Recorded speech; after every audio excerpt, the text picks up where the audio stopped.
여러분 안녕하세요. 저는 90년생이 온다 그리고 관종의 조건의 저자 이몽택입니다. 반갑습니다.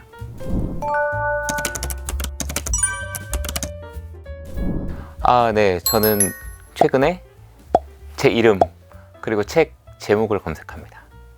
정확히는 이름은 이제 서브로 하고, 이제 최근에 나온 책하고 기존에 나왔던 책 키워드 걸어놓고, 이제 뭐 하루에 뭐 두세 번 정도? 그러니까 많은 분들이 이렇게 리뷰를 남겨주시거나 감상평을 남겨주시거나 뭐 인스타 같은 경우는 태그 걸어서 이렇게 남겨주신 분들이 많이 있거든요. 그분들의 리뷰를 보려고 사실은 검색을 하는 거예요. 제가 책에 있는 관심병자여서 사실은 뭐 제가 얼마나 유명해졌거나 뭐 이런 걸 확인하기 위해서 하는 것이 아니라, 독자 여러분께서 시간을 들이고 어떤 분은 돈까지 들여주시고, 그러니까 그들의 삶의 일부를 저에게 이제 아낌없이 투자해 주셨다고 생각을 해서 그분들의 내용을 다 보고, 가능하면 좋아요 혹은 댓글도 이제 남겨드려요. 먼저 제목 보시고 많은 분들이 좀 멀리 하시는 분도 있는 것 같은데, 걱정 안 하셔도 된다는 말씀을 좀 드리고자. 관종의 조건이잖아요. 근데 정확히 좀 말씀을 드리면 관심을 받을 수 있는 조건에 관련된 책이라고 말씀드리고 싶어요.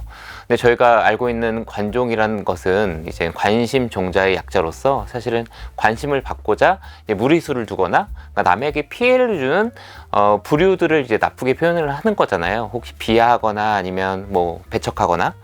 근데 저는 이제 관종이라는 단어를 생각을 하다가 이 단어는 그대로 있는데 좀 넓게 좀 생각을 해봤어요. 관심을 받는 그냥 모든 사람들.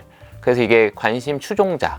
영문 표현이 attention seeker라는 표현이 가장 통용적으로 이제 통상적으로 사용되고 있는데, 그 자체는 사실은 가치가 안 들어있더라고요. 비판하는 단어가 그냥 관심을 찾는 사람들이에요. 뭐 그런 의미에서는 이제 많은 사람들 포함이 될 수 있겠고, 뭐 제품도 포함될 수 있겠고, 이제 마케팅도 포함될 수 있겠고, 이제 세상의 모든 것들이 여기 포함될 수 있겠다. 어떻게 관심을 받을 수 있는지에 대한 얘기고, 그래서 저는 이제 기존에 얘기했던 관종이라고 하는 관심 종자를 관심 병자라고 부르는 게 어떨까 이제 나눈 거예요. 그러니까 사실은 말장난은 아니고, 사실은 진짜 누군가에게 너 관종이야? 라고 하면 진짜 우리가 누군가에게 타격을 입히려고 그런 얘기 하더라도 요즘에는 타격감 제로입니다. 그럼 어쩔래? 너는 관심 필요 없어? 이런 얘기 하거든요. 사실 진짜 문제가 있거나 딴 사람에게 피해를 주는 사람들에겐 진짜 다른 의미로 이제 분리하자는 게 제 생각이었어요. 그래서 그런 의미에서 좀 썼다. 그래서 꼭 관종만을 위한 책은 아니다.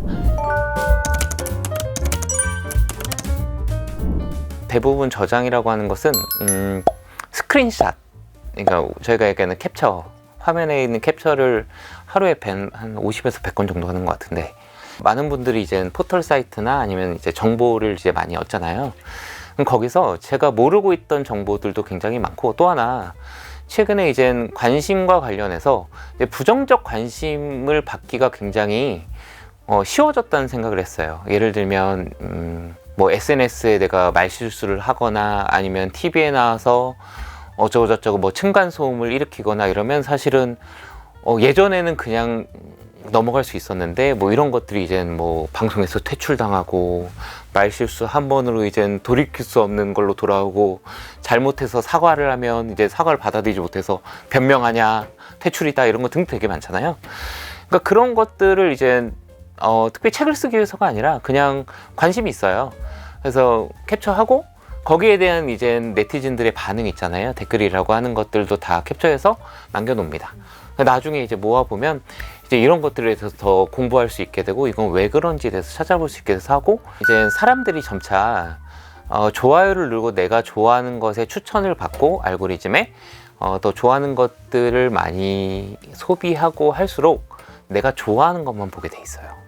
알게 모르게 사실 그럴 수밖에 없고, 사실은 정치 쪽이라서나 혹은 제가 반대되는 내용들을 듣기 싫거든요. 근데 저는 사실은 그런 것들을 조금 일부러라도 벗어나기 위해서 저와 반대되는 얘기를 하는 분들의 내용도 팔로우하고 듣습니다. 그건 의식적으로 해요. 그래서 그건 추천해 주지 않지만 제가 일부러 소위 말하는 뭐 진보든 보수든 그거는 제가 어느 쪽이든 반대쪽에 대한 얘기를 일부러 듣고, 거기서 얘기하면 이제 진영 논리가 아니라 이 사람들도 옳은 얘기를 할 수도 있고 다른 얘기를 할 수도 있거든요. 그렇다면 그런 것도 있고, 또 하나는 이제 전 집에 가면 사실은 휴대폰을 거의 꺼놔요. 일부러.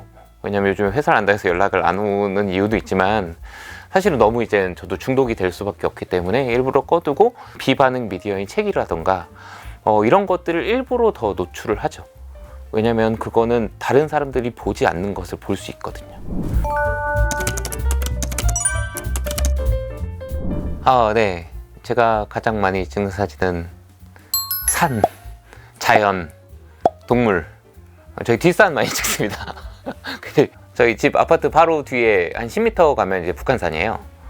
그래서 거기를 이제 뭐 새벽에도 하고 거의 이제 일상처럼 가는데 5월에 가면 거기에 이제 올챙이가 생겨요. 딸하고 이제 데려와가지고 키워서 다시 개구리 돼서 놓아준 적이 있는데 그거 궁금한 거죠. 올챙이 어디서 온 거지? 지금 아무도 없는데?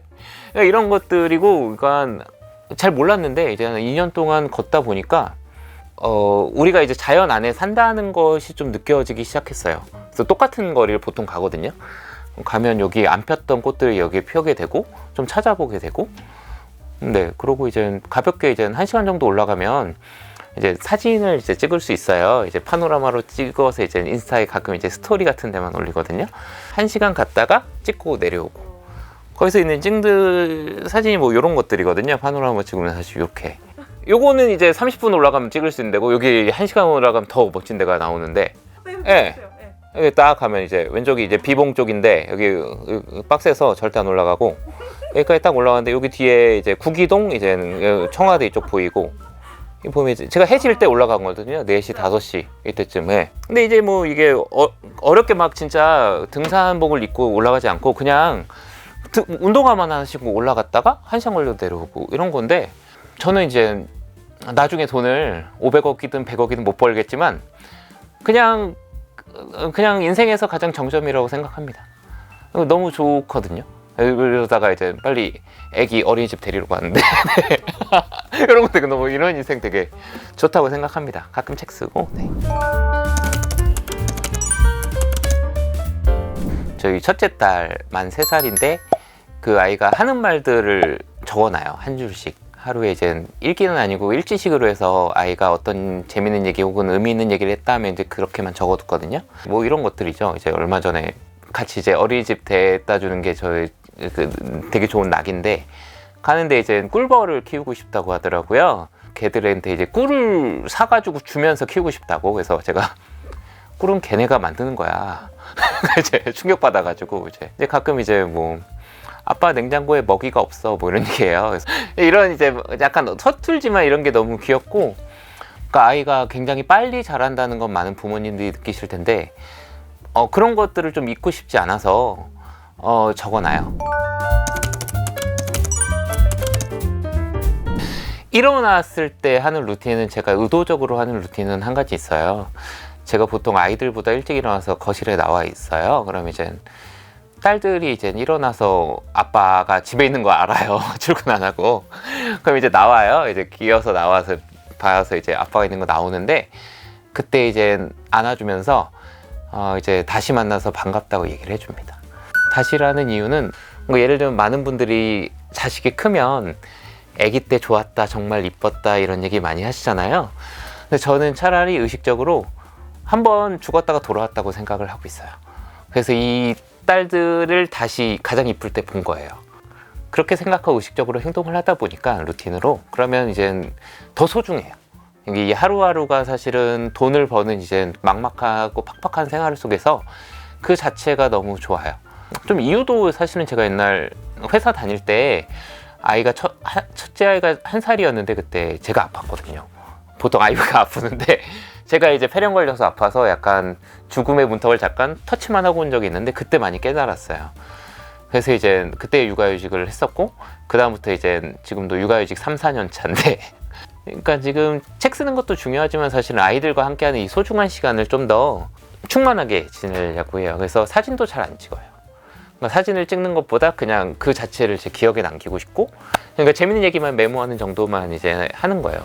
영화 버드맨이 있는데 거기 이제 주인공이 얘기를 하는 게 있는데 뭐가 있냐면, 첫째 아이가 태어날 때, 딸아이가 태어날 때 그 장면을 찍지 말았어야 된다는 얘기가 있어요. 그러니까 그 장면을 찍었지만 기억이 안 난다는 거죠. 그래서 이제 그 순간에 내가 없었다라고 후회를 하는 게 있거든요. 그러니까 저는 그러고 싶지 않아요.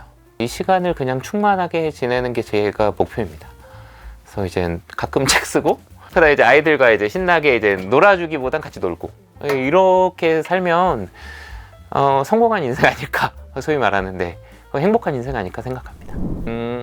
모든 분들이 이제 힘든 것을 같이 견디고 있다고 하지만 어떻게든 계절은 바뀌고 우리가 다시 힘내서 살아갈 수 있는 시절은 돌아올 거라고 생각을 합니다. 코로나 이전의 생활로 돌아갈 수 없다고 많이 말을 하지만 전 돌아갈 수 있다고 생각을 합니다. 단지 시간이 좀 걸릴 뿐입니다. 그 과정에서 모두 서로에게 힘이 되고 그렇게 하나하나 가족에게 힘이 되고 친구에게 힘이 된다면 모두가 함께 즐거운 생활을 다시 가져올 수 있다고 생각을 합니다. 감사합니다.